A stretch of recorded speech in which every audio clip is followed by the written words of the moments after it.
Како со Грција, така и со Бугарија, таинственоста на македонските власти во однос на преговорите со источниот сосед се повеќе наликуваат на оние со южниот, каде Република Македонија си ја залепи кованицата северна.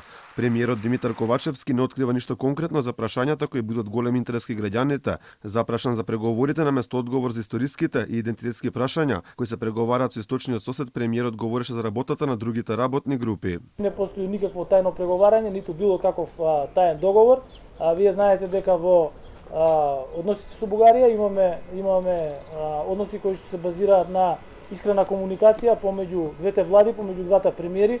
Веќе работат работни групи со конкретни резултати во делот на економијата, инфраструктурата, во делот на образованието, културата и европските интеграции. Истиот начин на комуникација со јавноста во преговорите со Грција го имаше и поранешниот премиер Зоран Заев. За разговорите со Алексис Ципрас не се откриваше ништо се да промената на името, освен пробниот балон со Илинденска Македонија. Република Илинденска Македонија е името за кое е можен компромис со Грција. На англиски Republic of Ilinden Macedония. На албански Република Илиндитасе е Македонис.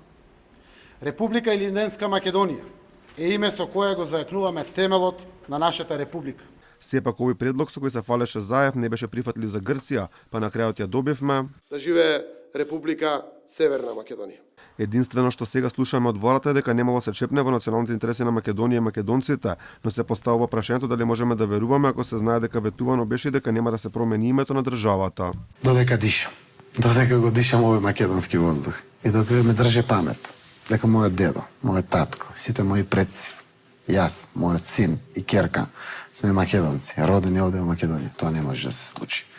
И не само тоа, верувам дека не постои роден човек во Македонија подготвен да излезе пред парламент и да бара промена на устав заради промена на уставното име. Поранешниот премиер дури велеше дека не постои човек кој би дозволил промена на според Заев од личниот устав. А што се однесува до уставот, гарантирам, одличен устав имаме. Европски устав. Уставот нема да дозволам никој да го смени.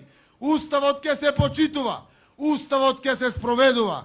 Нема менување на уставот.